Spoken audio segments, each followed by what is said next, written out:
Apesar de ter vencido as eleições em 2022 com discursos sobre democracia e direitos humanos, o presidente Luiz Inácio Lula da Silva já se reuniu com pelo menos 20 líderes de países com regimes autoritários ou ditatoriais desde que assumiu novamente o cargo. Entre esses encontros, os presidentes da China, Xi Jinping, e de Cuba, Miguel Díaz-Canel, são os que mais vezes conversaram com o petista. Juntos, somam 7 reuniões privadas. Só no ano passado, Lula se encontrou 4 vezes com o líder cubano. Com o chinês, foram 3 encontros, tanto em viagens oficiais à China quanto durante a visita de Xi ao Brasil. Além desses, o presidente russo Vladimir Putin também entrou na lista. E não parou por aí. Lula já recebeu ou visitou outros líderes africanos e árabes que governam seus países com mão pesada. Segundo um levantamento feito pela Gazeta do Povo, o presidente teve ao menos 20 reuniões com chefes de Estado de 19 países que vivem sob regimes autoritários nos últimos anos. O levantamento considerou apenas os encontros marcados oficialmente na agenda presidencial e realizados pessoalmente. Foram contabilizados apenas os momentos em que Lula esteve cara a cara com esses líderes, em conversas bilaterais ou particulares. Para definir quais países eram autoritários, foi usado o ranking mais recente do jornal britânico The Economist, divulgado em 2025 e referente a dados de 2024. Esse estudo analisa fatores como liberdade política, funcionamento do governo e direitos civis em mais de 160 países. Países como Haiti e Etiópia, apesar de não serem ditaduras clássicas como Cuba ou Venezuela, também entraram na lista por apresentarem características autoritárias. Uma das viagens mais comentadas foi a que Lula fez à Rússia em maio deste ano. O país é governado por Vladimir Putin, líder acusado de crimes de guerra por conta da invasão à Ucrânia. Além disso, há um mandado internacional de prisão contra ele emitido pelo Tribunal Penal Internacional por supostamente retirar milhares de crianças ucranianas para a Rússia. Como Putin não pode vir ao Brasil sob risco de ser preso, o presidente brasileiro viajou até Moscou. Ele participou das celebrações dos 80 anos da vitória soviética na Segunda Guerra Mundial, posou para fotos ao lado do ditador e ainda manteve conversas privadas com ele. Segundo o Ministério das Relações Exteriores, Itamaraty, os temas discutidos foram assuntos políticos e econômicos entre os dois países. Em um dos encontros, Lula demonstrou interesse em obter tecnologia nuclear da Rússia, algo que Moscou normalmente não compartilha nem com aliados próximos. Muitos especialistas viram essa viagem como um erro diplomático. Afinal, o Brasil tem sido cobrado a apoiar a Ucrânia na guerra e mostrar firmeza contra a invasão russa. Ainda assim, Lula continuou fazendo declarações que pareciam minimizar a responsabilidade da Rússia pelo conflito, o que gerou críticas tanto dentro quanto fora do país. Lula também buscou se aproximar muito da China, governada por Xi Jinping, um dos líderes mais autoritários do mundo. O petista viajou 2 vezes à China desde que voltou ao poder, uma em 2023 e outra em 2025. Em sua segunda viagem, ele pediu ajuda ao governo chinês para controlar redes sociais no Brasil, tema delicado, já que a China é conhecida por censurar fortemente a internet e limitar a liberdade de expressão de seu povo.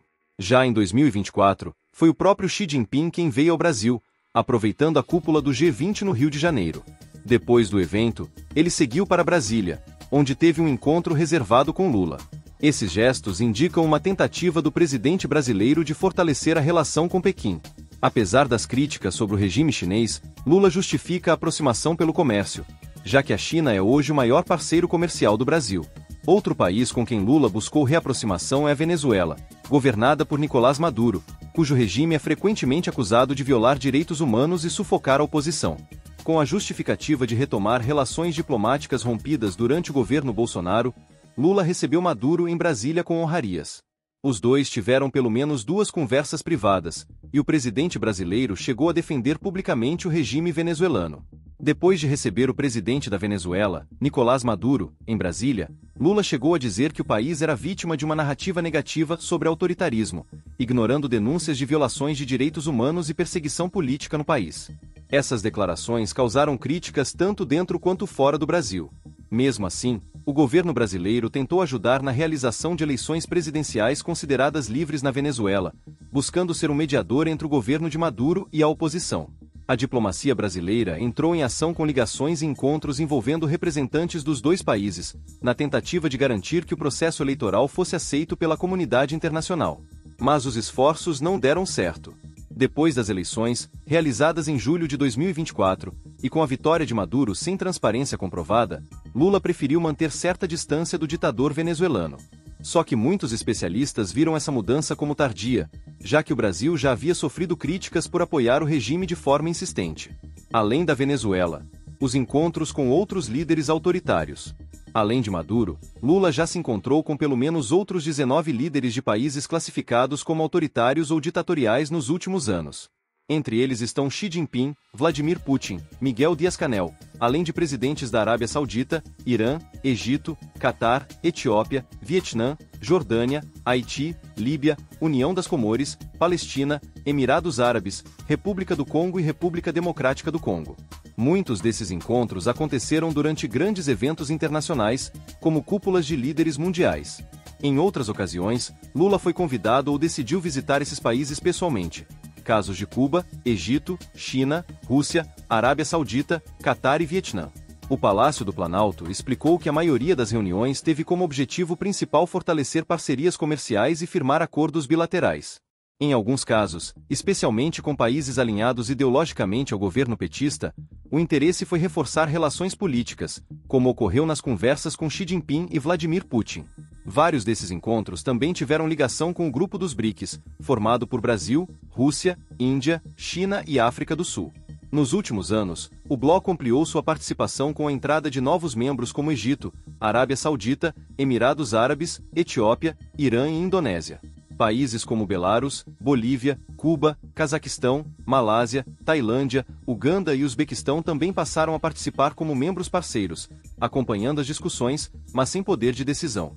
Neste terceiro mandato, Lula já visitou quase todos os países com status completo no bloco, exceto o Irã, onde o vice-presidente Geraldo Alckmin representou o Brasil. Mesmo assim, Lula se encontrou com o ex-presidente iraniano Seyed Ebrahim Raisi em 2023, durante uma cúpula na África do Sul, e falou por telefone com o novo presidente do Irã, Masoud Pezeshkian, em 2024. Apesar de ser considerado um dos países mais fechados do mundo em termos democráticos, ocupando a 154ª posição no ranking do The Economist, o Irã tem sido alvo de aproximação por parte do Brasil, graças à sua nova posição nos BRICS. Dos 11 países que têm poder de voto no bloco, apenas Brasil, Índia, África do Sul e Indonésia não são considerados ditaduras. A próxima cúpula dos BRICS será realizada no Rio de Janeiro, e é esperado que Lula receba diversos desses líderes em solo brasileiro. Desde que voltou ao poder, Lula tem mantido contato frequente com líderes de regimes autoritários ou ditatoriais. Embora o Brasil tenha uma tradição de manter diálogo com todos os países, independentemente de suas ideologias, a quantidade de encontros e a proximidade demonstrada com alguns líderes tem causado estranheza, especialmente diante do discurso de campanha centrado na defesa da democracia. Seja por razões comerciais ou ideológicas, o petista parece estar priorizando alianças com governos que, muitas vezes, não respeitam os mesmos valores que ele defendeu durante a eleição.